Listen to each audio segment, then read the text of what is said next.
বই মানুষের মনকে মুক্ত আকাশে উঠতে শেখায়। বই মানুষের চিন্তাকে স্বাধীন করে।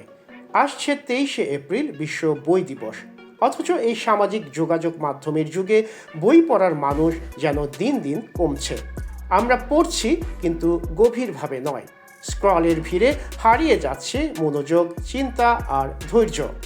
তাই নতুন করে মনে করিয়ে দেয়া জরুরি, বই হতে পারে মানুষের সবচেয়ে নিঃস্বার্থ বন্ধু।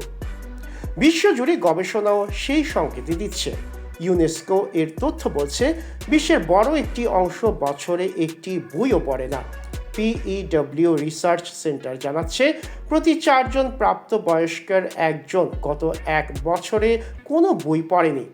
অথচ সোশ্যাল মিডিয়ায় প্রতিদিন ঘন্টার পর ঘন্টা সময় ব্যয় হচ্ছে। অর্থাৎ আমরা তথ্য নিচ্ছি কিন্তু জ্ঞান তৈরি করছি কম। বইয়ের শক্তি ঠিক এখানেই। ইলন মাস্ক এক সাক্ষাৎকারে বলেছিলেন, রকেট বানানোর ধারণা তিনি পেয়েছেন বই পড়ে। যে কোনো কিছু শেখা বা জানার জন্য বইয়ের বিকল্প নেই। নিয়মিত বই পড়া শুধু বিনোদন দেয় না, এটি মানসিক চাপ কমায়, স্মৃতিশক্তি বাড়ায়, ভাষার উপর দক্ষতা গড়ে তোলে এবং মানুষের চিন্তার গভীরতা বাড়ায়।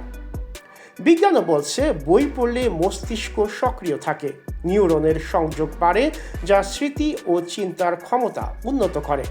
এমনকি আলঝেইমার্স ও ডিমেনশিয়ার মতো রোগের ঝুঁকিও কমাতে সহায়তা করে।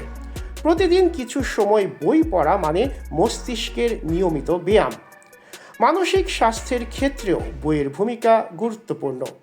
ব্যস্ত জীবনের চাপ, উদ্বেগ আর দুশ্চিন্তার ভিড়ে বই এক ধরনের আশ্রয় দেয়।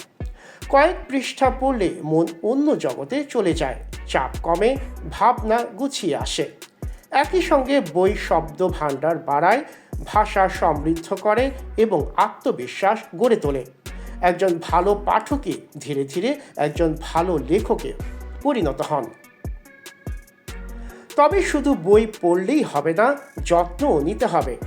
পরিষ্কার হাতে বই ধরা, বুকমার্ক ব্যবহার করা, শুষ্ক স্থানে সংরক্ষণ করা, এই ছোট অভ্যাসগুলোই বইকে দীর্ঘদিন ভালো রাখে। সবশেষে বই পাঠ শুধু একটি অভ্যাস নয়, এটি একটি বিনিয়োগ নিজের ভেতরের উন্নতির জন্য। হুমায়ুন আহমেদের কথায়, বই কিনে কেউ কখনো দেউলিয়া হয় না। বই কেনা মানে ভবিষ্যতে বিনিয়োগ করা। তাই প্রশ্নটা সহজ, আপনি কি শুধু স্ক্রল করবেন নাকি একটি বইয়ের পাতা উল্টিয়ে নিজেকে আরও বেশি সক্ষম ও প্রোডাক্টিভ করে তুলবেন? নাসিকুর রহমান, সিটিজেন টিভি।